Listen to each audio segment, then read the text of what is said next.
Hello, everyone. I'm Raquel Teixeira, and I'm a psychologist.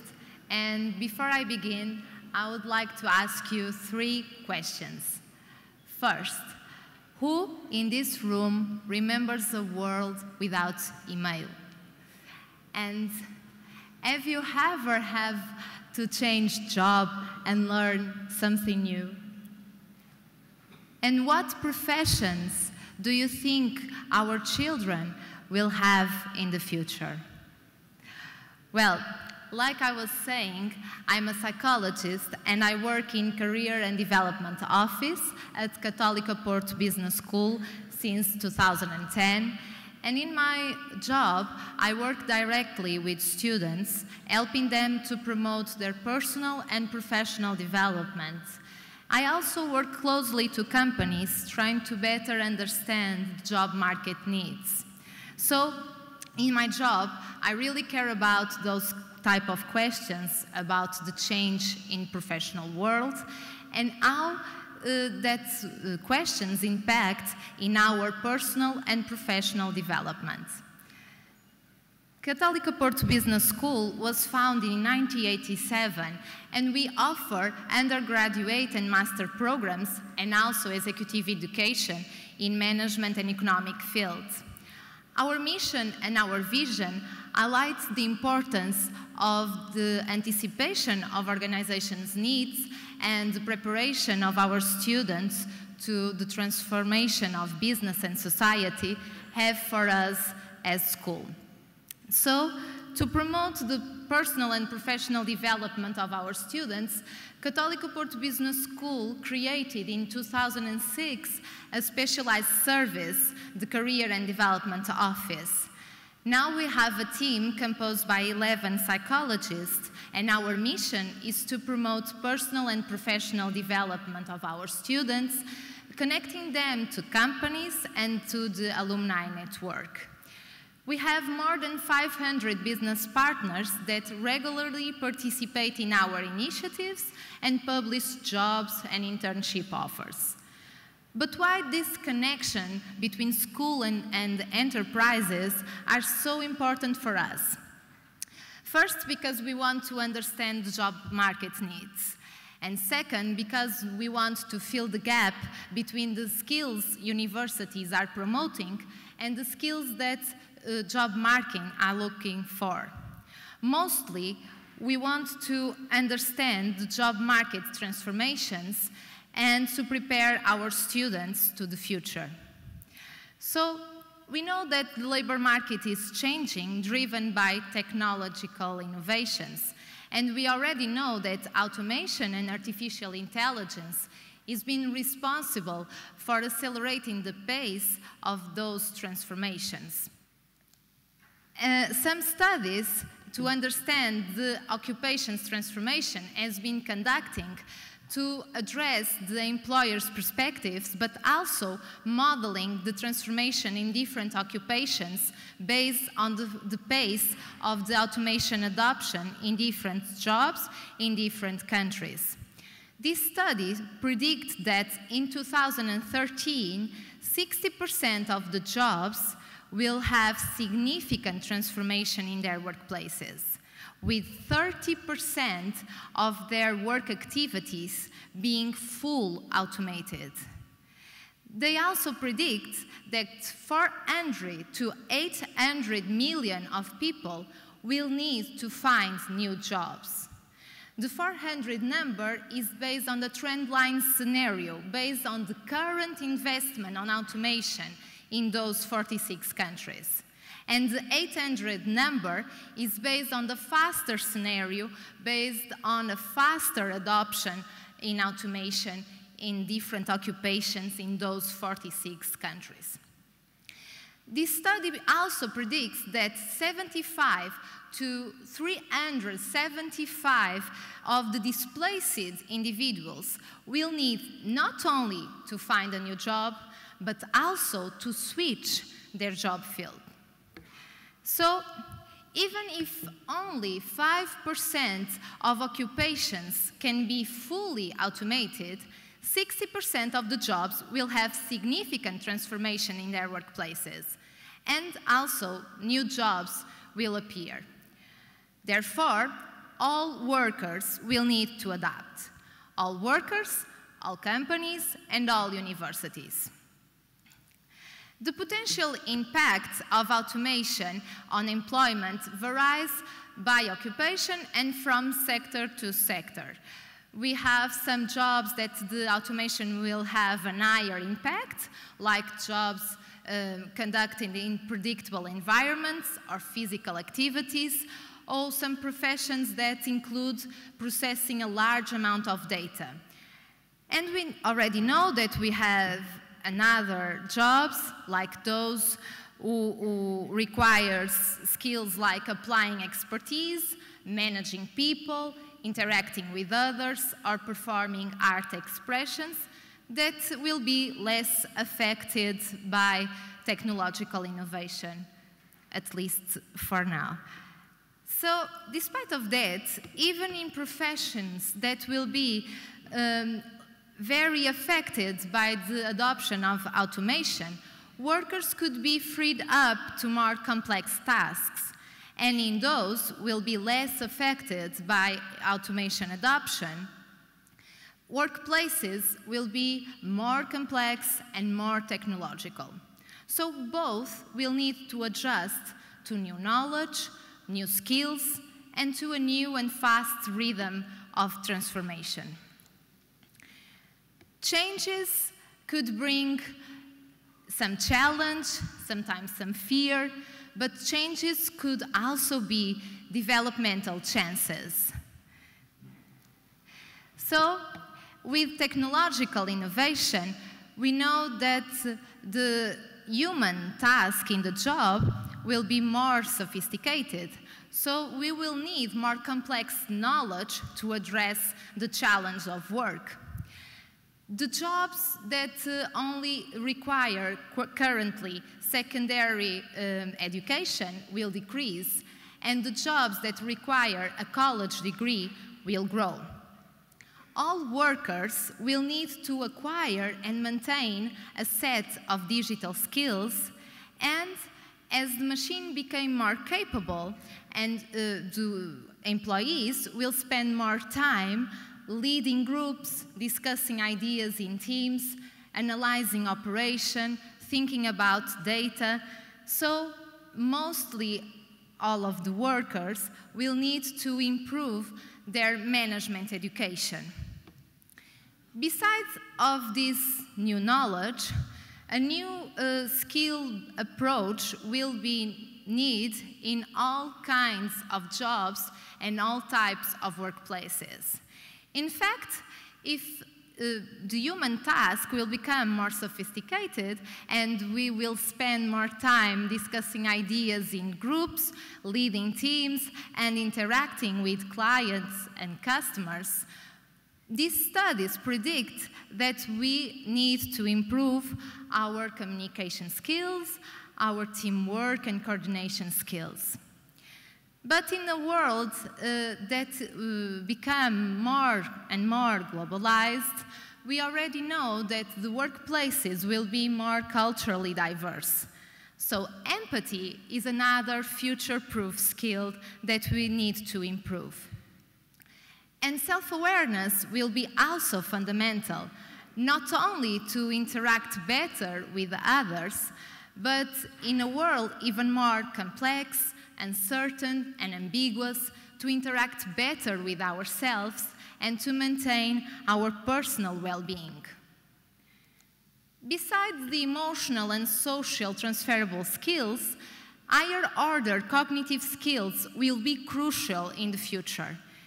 In fact, if we compare artificial intelligence with other technologies, we see that artificial intelligence has a larger number of applications that only can be maximized by the creativity of the users and designers.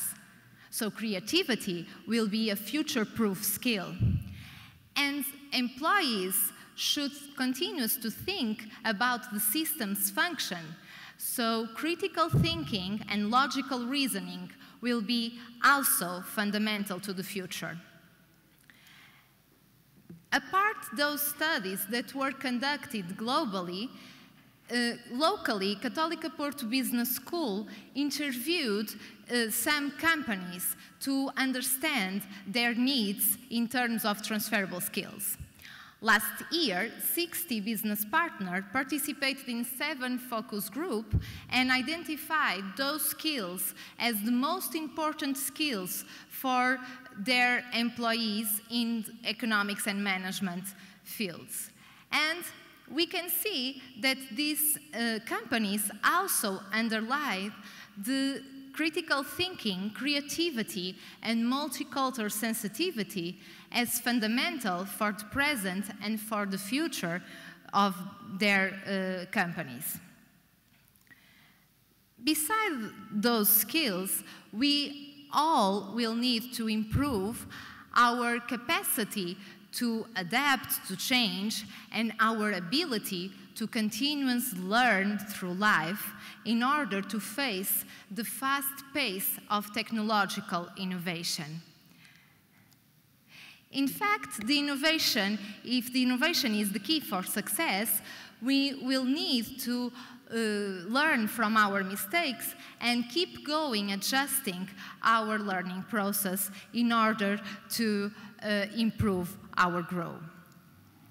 Behind all changes, we can't forget that productivity also depends on employees' health, motivation, and work environment. So, for all of that, we can say that human factors are the key to the success of people, but also the success of organizations. Summarizing, the technological innovation has been changing workplaces. So workplaces are going to look very different in the future.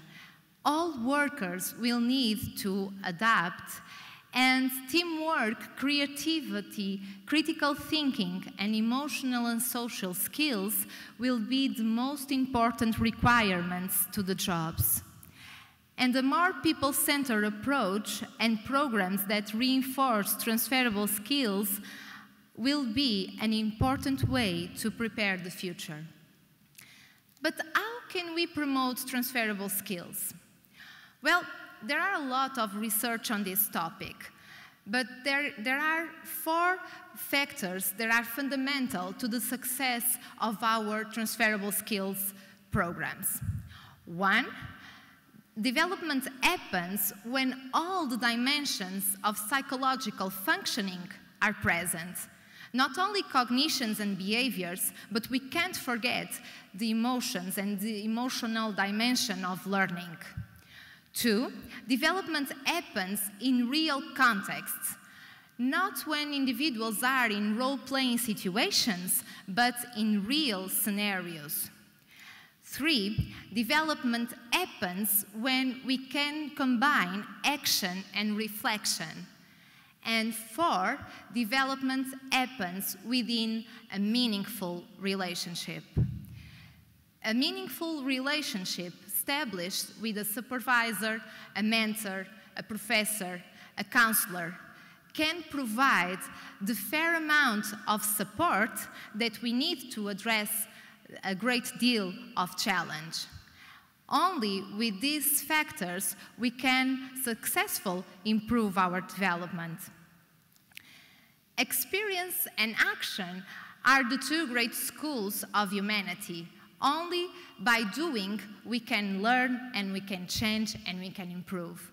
That's why it's so important to be involved in those kinds of activities, like music and theater activities, sports, project groups, volunteering, internships.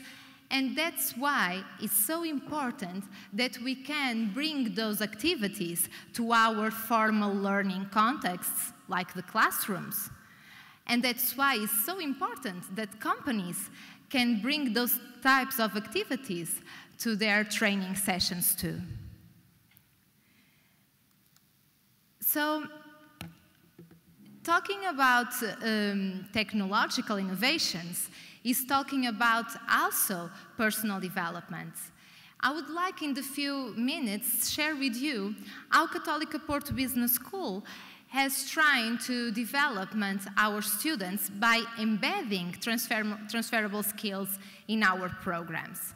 For instance, in our undergraduate programs, we created the project courses, one course for each year of the degree, where students are challenged to work in random teams and to present oral presentations and perform or present a theater and music performance while they are conducting a technical analysis during the semester. At the end of the degree, each student performs an oral presentation evaluated by companies and receive feedback about their strengths and areas of improvement. We also encourage our students to experience a semester in another country and to carry out an international internship. And we also make them attend some courses in English. We set up internships in different organizations, giving each student the opportunity to apply their knowledge in a real context. In our master programs, we invite companies to our classes to present business case and challenge our students to solve them. And we offer also a mentoring program where each student can choose a mentor, a professional from economics and management field that help the students identify their own skills, interests, and career goals. Both undergraduate and master students can also enroll in volunteering activities and in activities of students' organizations like the Students' Union or a junior enterprise that are really good opportunities to development and grow. But in our executive education programs, we already embed transferable skills in our programs. We offer sailing activities to all the courses where students must work as a team. We also challenge students to conduct group projects where students improve their ability to work in complex teams.